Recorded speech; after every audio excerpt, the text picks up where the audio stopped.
Hello, good evening. Let's eat. Pangiklop kita. So kanina, mga 5:30, nagpunta tayo sa palengke. Yung isda doon ay ano lang, bangus. Mm. So, pero ako, kung ako ang magluluto, hindi ako kumakain. Pero yung ibang isda, ako yung magluluto, okay lang. So, kumakain ako. Kasi feeling ko yung bangus, pag iba yung nagluluto, masarap. Lalo na yung ibababad mo muna sa tuyo, limon, kalamansi, ayun. So bago prituhin, masarap. Charan! Ito na lang muna. Oh, escabeche. Oo, pang substitute sa sa preskong isda. Dito na tayo sa dilata.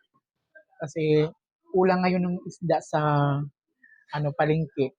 Dahil siguro sa sa panahon. Kaya walang nahuhuling isda sa dagat kasi maalon, malalakas yung alon. Ano ngayon, amihan dito sa amin sa Borongan. Tara kain tayo. Masarap pag nakaganito. Tinataas mo yung paa mo habang kumakain ka. Parang relax. Pero pag nandoon ka sa nandoon ka sa mga restaurant, siyempre formal, magkukutsara ka, ayun. Pero pag dito sa bahay, kahit anong posisyon habang kumakain ka, magkamay, masarap magkamay kapag kumakain. May pipino. Mm. Masarap. Tamang-tama yung timpla. So, nag-aagaw yung asim at saka yung tamis. Masarap. So, meron ako dito, longganisa. Init.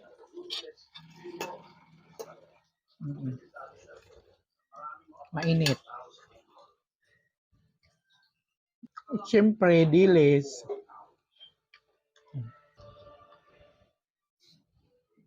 Tayong maging maarte sa buhay.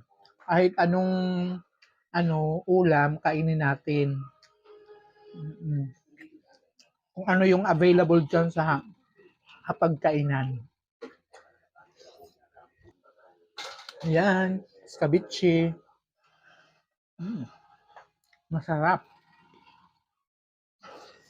Kain tayo.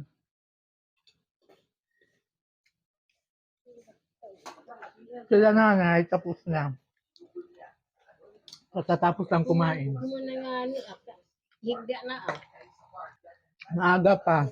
Huwag ka munang humiga. Si nanay, andoon. Pupunta sa terrace. Magtatambay muna bago siya mahiga sa kanyang higaan. Ayun. Papaki natin yung pipino. Masarap.